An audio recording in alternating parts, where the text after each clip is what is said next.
what the people of this Babylon are like in the other life. This cannot be clear to anyone who has not been granted by the Lord to be with people who are in the spiritual world. Since this has in fact been granted to me, I can speak of this from personal experience, for I have seen these people, I have heard them, and I have talked with them. After death we all lead the same kind of life we led in the world. This life cannot be changed, except that the inward things that delighted our heart become corresponding, external circumstances, after death. So the lives of the people we are talking about here are just like the lives they had led in the world, with the sole difference that now things hidden in their hearts are revealed. These people are now in the spirit, where the things dwell that lie behind their thoughts and intentions, things they kept concealed in the world underneath a covering of outward holiness. Since their inner selves are now visible, it has become clear that more than half of the clergy who have claimed the power to open and close heaven are absolute atheists.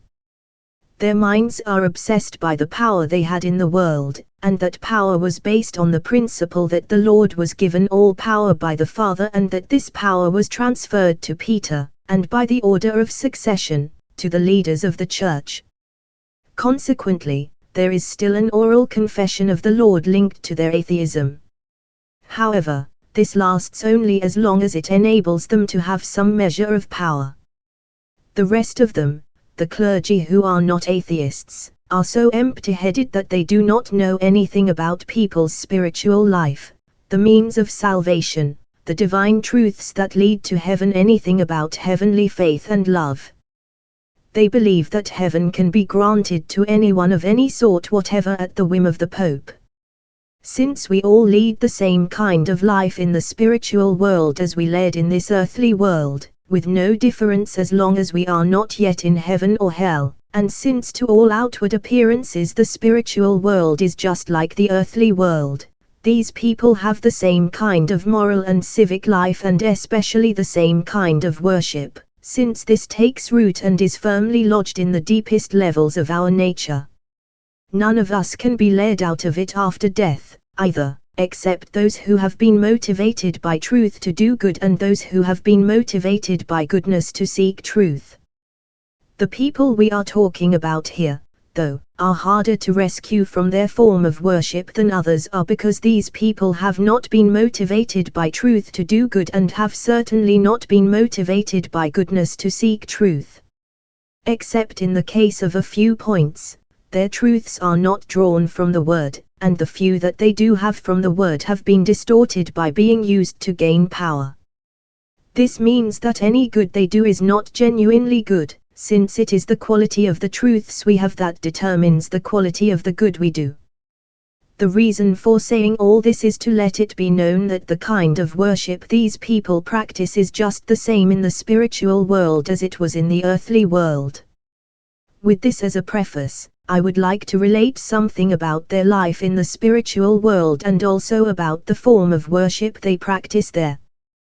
They have a kind of Supreme Council that serves the function of the Supreme Council or Consistory in Rome, where the leaders meet to confer about one or another of their religious concerns, especially how the common people can be kept in blind obedience and how their own power can be extended.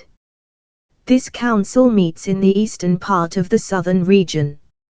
However, no one who has actually been a pope or cardinal dares attend. The minds of many popes and cardinals are possessed with the idea that they have divine authority, because they claimed the Lord's power on earth for themselves. The moment they arrive, therefore, they are taken away and cast out to join kindred spirits in the wilderness. Any popes or cardinals who had an upright mind, however, and did not accept the Church's belief that they had divine power, sit in a darkened room adjacent to where the council meets. There is another gathering in the northern part of the West. Its task is to allow lay believers to experience their idea of heaven. The leaders there set up a number of groups around themselves that enjoy various superficial pleasures.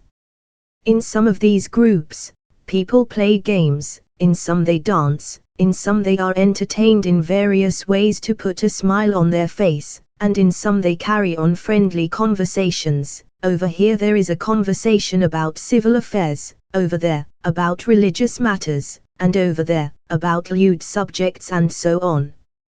Depending on the believer's wishes, the leaders send them to one or another of these communities, referring to them as heaven, but in every case, after being there a few hours the believers become completely bored and wander off, because these pleasures are only shallow and superficial.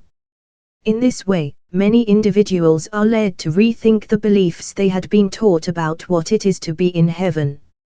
As specifically concerns Catholic worship there, this is very much like their worship in the world. It consists of celebrating the Mass as they did on earth. They conduct it in a language that is not a common language among spirits but is composed of words that sound profound. These engender an external sense of reverence and even cause people to tremble, although they do not understand a single word they are hearing. People revere their saints in the same way as they had and display their images. The saints themselves, however, are nowhere to be seen, because the ones whose goal in life was to be worshipped as a demigod are in hell, and the others, who had no goal of being worshipped, are in the company of ordinary spirits. The leaders know this because they themselves have searched them out and have found them and therefore now hold them in contempt. They keep this secret from the common people, however, so that the saints may still be worshipped as godly protectors, while the leaders themselves, as rulers of the people, will be revered as lords of heaven. They establish a great many monastic orders and cathedrals there, too, just as they did in the world, and they amass wealth and accumulate valuables that they hide away in their vaults. There are valuables in the spiritual world just as there are in the earthly world. In fact, in that world there are many more of them. They send out monks there just as they do here, to lure non-Christians into their religion and subject them to their control. It is a common practice of theirs to have watchtowers erected in the middle of their congregations, from which they can keep all the surrounding neighborhoods under observation. They also create for themselves various methods and means of communication with others both near at hand and far away, making treaties with them and getting them on their side. That is their state in general. As for the bishops of that religion in particular, many of them deny that the Lord has any power and claim that power for themselves, and since they do this, they do not acknowledge the divine at all. Even so, they assume a kind of outward holiness, but a holiness that is actually profane within because of their lack of any inner acknowledgement of the divine. As a result, they are in touch with some communities of the lowest heaven by means of their outward holiness but with the hells by means of their inward profanation, so they face both ways. Therefore they are able to persuade simple but good-hearted spirits to join them and they set them up with places to live near themselves, and yet they also gather malicious spirits and surround the congregation with them. They join themselves to heaven through the simple but good-hearted spirits and to hell through the malicious spirits.